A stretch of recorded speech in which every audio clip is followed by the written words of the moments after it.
Saudações do crente docente. Está no ar o CDcast, o podcast da sua lição bíblica.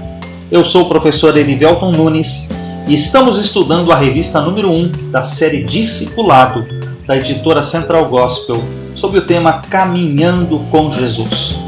E hoje teremos a aula de número 4, que tem por título A Palavra da Verdade.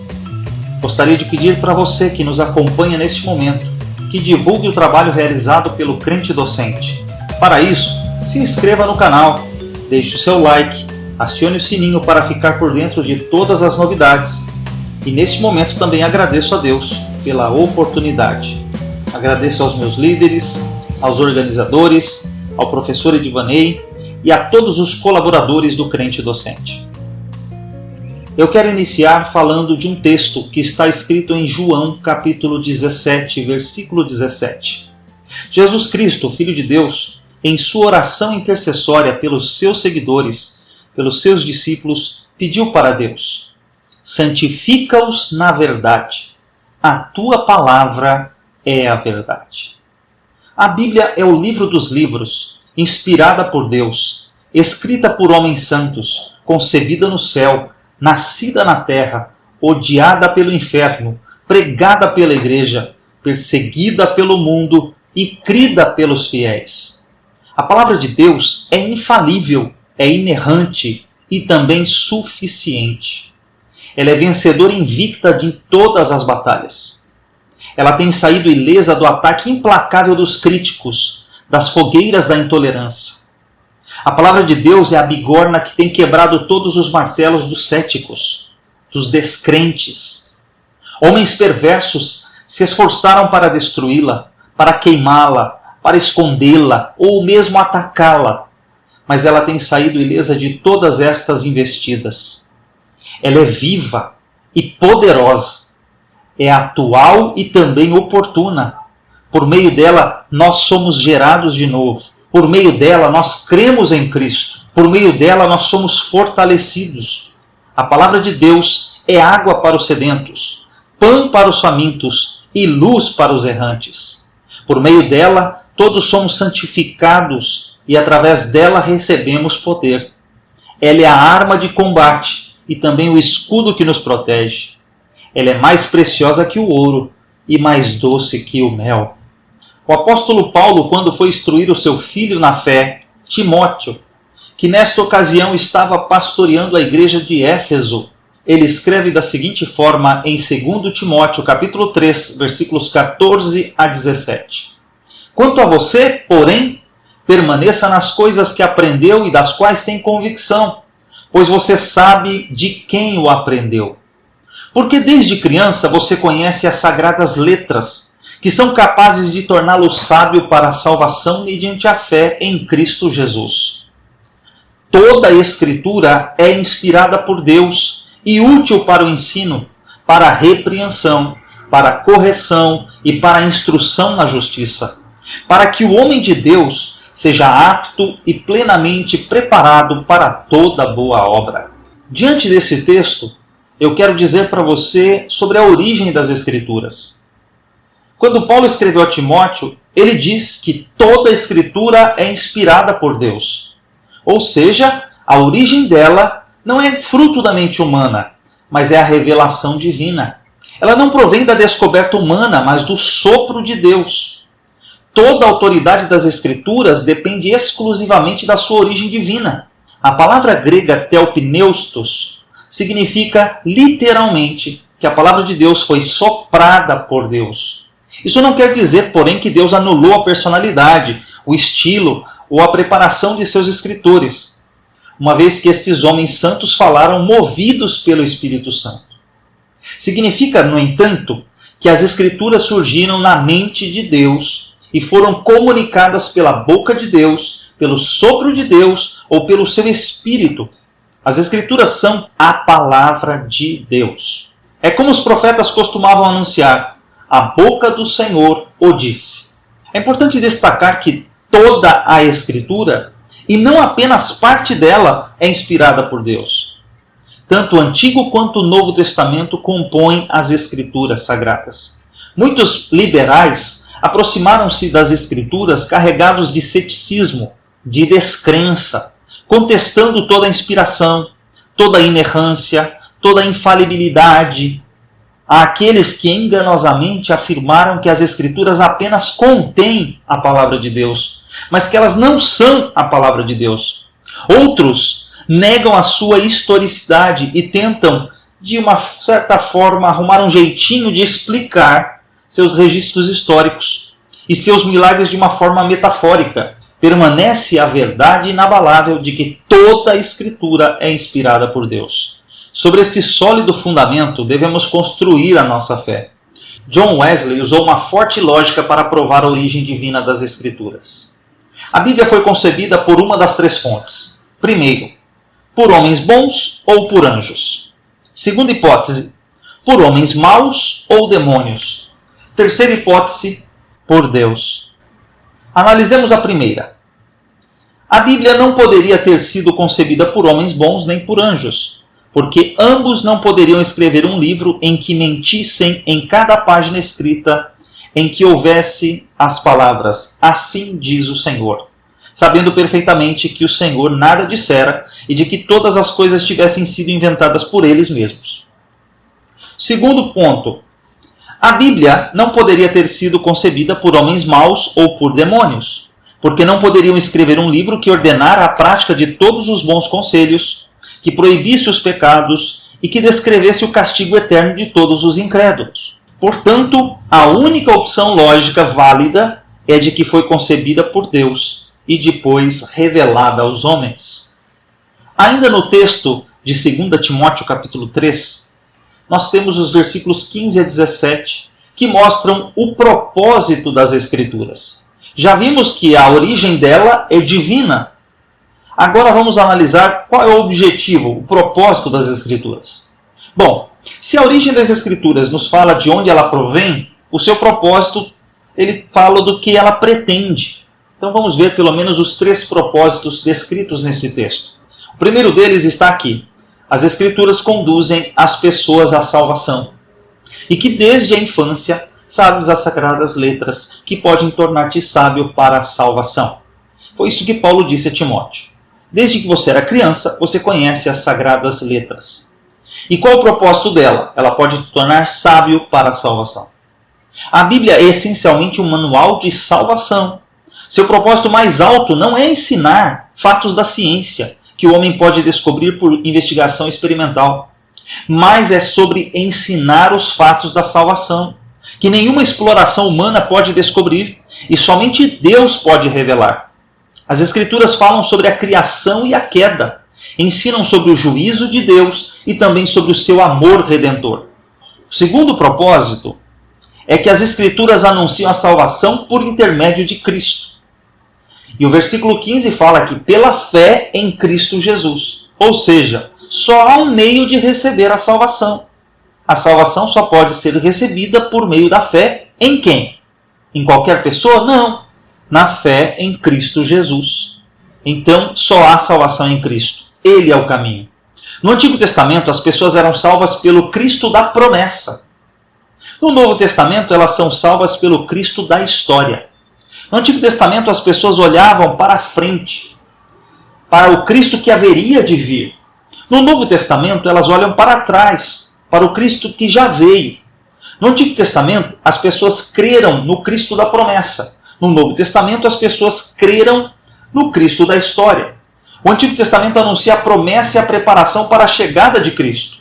Os evangelhos expõem o nascimento, a vida, o ensino, os milagres, a morte, a ressurreição, a ascensão de Cristo. O livro de Atos dos Apóstolos revela a propagação do evangelho de Cristo de Jerusalém até chegar em Roma. As epístolas apresentam a ilimitada glória da pessoa e da obra de Cristo, aplicando a vida do cristão e à igreja. Já o livro de Apocalipse traz a consumada vitória de Cristo e da igreja. Cristo é o centro de toda a eternidade, da história e também das Escrituras Sagradas. Ele é o Salvador do mundo, o único nome dado entre os homens pelo qual nós devemos ser salvos. O terceiro propósito das Escrituras, de acordo com esse texto de 2 Timóteo capítulo 3, é tratar a doutrina e a conduta do cristão. Aqui o texto diz que ela é útil para o ensino, para a repreensão, para a correção, para a educação na justiça, a fim de que o homem de Deus seja perfeitamente habilitado para toda boa obra. Pressupõe-se ensino ou doutrina aquilo que é considerado certo. A palavra repreensão aqui significa aquilo que não é certo. A palavra correção como aquilo que deve tornar-se certo. A palavra educação na justiça como aquilo que deve permanecer certo. Por isso a gente tem uma forma de parafrasear isso da seguinte maneira. A Escritura é pastoralmente útil para o ensino, isto é, como fonte positiva de doutrina cristã. Ela também serve para a repreensão, isto é, para refutar o erro e para repreender o pecado. Ela também serve para a correção, ou seja, para convencer os mal orientados dos seus erros e colocá-los no caminho certo outra vez. E também serve para a educação na justiça, isto é, para a educação construtiva na vida cristã. Nesta lição especificamente, nós temos o propósito de apresentar um pouco uma visão geral das Escrituras Sagradas, que são a palavra da verdade. A palavra de Deus, que é a verdade. Ela não é uma verdade relativa, mas ela é a verdade de Deus, absoluta. A princípio, nós vamos falar da Bíblia como uma biblioteca divina, porque a Bíblia não é apenas um único livro, como algumas pessoas pensam, achando que os cristãos são guiados por um livro único. Na verdade, a Bíblia é composta por 66 livros. Ou seja, temos uma biblioteca à nossa disposição. São 39 livros na chamada divisão Antigo Testamento e 27 no Novo Testamento.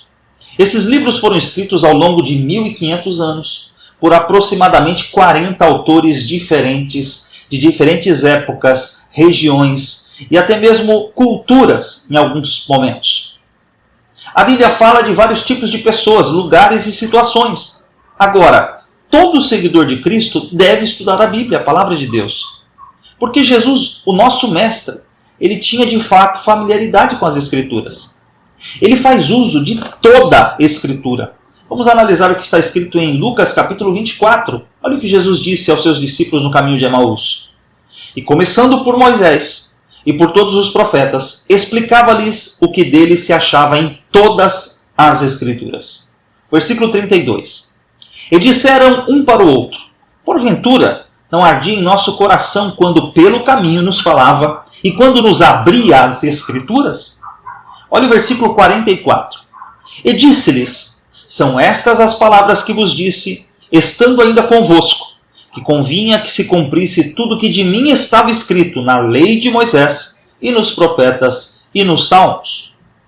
Pulamos agora ao versículo 45. Então abriu-lhes o entendimento para compreenderem as Escrituras. Que coisa maravilhosa! O nosso Senhor, Salvador e Mestre usou toda a Escritura para mostrar o cumprimento das profecias da sua pessoa bendita. Jesus, no seu primeiro embate direto com o diabo na tentação do deserto, ele usou a palavra de Deus diversas vezes, usando a seguinte expressão, está escrito. Então, nós precisamos conhecer as Escrituras. Olha que coisa interessante. O Salmo 119 é o capítulo mais longo da Bíblia, com 176 versículos. Você sabe, por um acaso, qual é o tema principal deste salmo? Que coisa maravilhosa! O tema dele é a palavra de Deus. Este salmo fala sobre a necessidade de conhecer a palavra de Deus e de ser um servo obediente aos mandamentos do Senhor. O Salmo 119 é dividido em 22 sessões com grupos de 8 versículos. Cada uma dessas sessões é representada por uma letra do alfabeto hebraico. Isto mostra que ele foi cuidadosamente elaborado. Contextualizando, equivale dizer que o Salmo 119 é a poesia mais completa sobre a importância das Escrituras Sagradas, abordando o assunto de A a Z. É um verdadeiro compêndio teológico. Como o Salmo 119 aborda a importância das Escrituras de A a Z, ou de Aleph a Tav no seu original hebraico, podemos aplicar isso, que a Bíblia é um manual para a nossa vida. Você sabe a diferença entre manual e guia? Um guia de melhores práticas mostra caminhos que você pode ou não seguir para obter sucesso na sua vida. São apenas alternativas, bons conselhos. No entanto, quando falamos em manual, o manual traz uma conotação de instruções obrigatórias que precisam ser seguidas à risca para que tudo corra bem. Por exemplo, o manual de um equipamento mostra exatamente o que deve ser feito para que o produto não apresente defeito. A Bíblia não é um guia de melhores práticas, mas é um manual da vida do cristão. Nela está contida toda a verdade de Deus, todas as instruções para uma vida que agrada a Deus. Você não deve quebrar os seus princípios, nem as suas instruções. Deus sabe o que é melhor para você, afinal de contas, Ele é o seu Criador, Ele é o seu Redentor, Ele é o seu Pai. E como falamos de relacionamento, todo relacionamento se constrói com intimidade. E a intimidade com Deus é algo que só é possível através de duas práticas importantes. A primeira delas é a leitura da palavra de Deus, para você conhecer quem é o seu Deus. E a segunda é a oração. A Escritura revela a vontade de Deus e a oração estabelece o diálogo com Deus. O apóstolo Pedro usou uma fórmula muito interessante.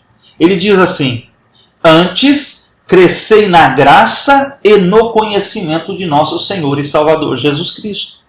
Você cresce na graça através da oração, da comunhão com Deus. E você cresce no conhecimento através da palavra de Deus. Talvez você esteja se perguntando, mas a Bíblia não foi escrita há tanto tempo atrás? Ela não é para aquele povo? Ela não é exclusiva do povo judeu? E eu vou te dizer que de fato não é. Afinal de contas, a palavra de Deus, ela foi traduzida e ela chegou até nós. Deus deu uma mensagem para a humanidade. Ela, embora tenha ocorrido num contexto de um povo específico, ela é aplicável a todos os povos. A palavra de Deus, ela alcança a todos. Por isso que Jesus disse, ide pregar o evangelho a toda criatura. Quem crer e for batizado será salvo, quem não crer será condenado. Houve um trabalho intenso da Igreja de Jesus Cristo em preservar as Escrituras, em traduzi-la para os diversos povos, em trazê-la para a realidade de cada nação. Mas este trabalho tão glorioso, ele chegou até mim e até você. E hoje você pode ler e ter essa intimidade com a palavra de Deus, porque ela também está no nosso idioma. Há diversas traduções, versões, para facilitar no entendimento. Eu quero te contar uma história, uma ilustração muito interessante. Certo dia, um professor perguntou à sua classe: qual é a melhor tradução da Bíblia Sagrada? Alguns disseram: existe a Almeida Revista Corrigida, existe a Almeida Revista Atualizada, existe a Nova Versão Internacional, existe a Nova Versão Transformadora, existe a Bíblia do Padre Mato Soares, existe a Bíblia do Padre Figueiredo, existe a Bíblia de Jerusalém. Mas um dos jovens levantou a sua mão e disse assim: a melhor tradução da Bíblia é a Bíblia da minha mãe. E o professor indagou: como assim? Bíblia da sua mãe? Então o jovem explicou: bom, a minha mãe, com a sua vida, ela representa a melhor tradução da Bíblia Sagrada. Ela vive o que está escrito na Bíblia Sagrada. Então o que eu quero dizer para você é que a palavra de Deus não é apenas para o seu intelecto, ela é para a sua vida, é para ser vivida, é para ser praticada. É isso que Jesus diz. Aquele que ouve e pratica os seus ensinamentos é comparado a um homem prudente que edificou uma casa sobre a rocha, num local firme e que não será abalada. A sua vida não será abalada se você tiver ela construída sobre a palavra de Deus. Agora você já sabe que o Salmo 119 é o capítulo mais longo da Bíblia e que o tema central dele é a palavra de Deus. Mas você sabe que se você conhecer a Bíblia profundamente, você pode tornar-se sábio e mais sábio que muitas pessoas que estão ao seu redor? Uma coisa é você ser inteligente, entender muito bem de qualquer matéria. Outra coisa é você ter sabedoria para agir nas situações difíceis, ter discernimento para fazer as escolhas certas. O grande rei de Israel pediu a Deus inteligência ou sabedoria? Ele não pediu inteligência, porque isso ele já tinha. Salomão queria o melhor, ele pediu a sabedoria, que é muito melhor que a inteligência. Nos versículos 97 a 104 do Salmo 119, o autor declara que tem mais discernimento que os seus professores, porque ele medita na palavra de Deus. Ele também entende melhor as coisas que os idosos, porque ele obedece àquilo que Deus estabeleceu. O salmista revela que nem mesmo os mestres, nem os idosos, sabem o que ele sabe. Por quê? Porque o conhecimento que vem da parte de Deus é muito mais valioso do que qualquer outro conhecimento. Nada é mais importante do que ter um relacionamento com Deus. E esse relacionamento que vem pelo conhecimento da palavra de Deus e pela oração. Por isso, guarde isso no seu coração. Agradeço a você que nos acompanhou até aqui. Siga @crentedocente no Instagram, no Facebook pelo endereço facebook.com/crentedocente. Ative as notificações no canal do Crente Docente no YouTube. Que Deus abençoe você e a sua família.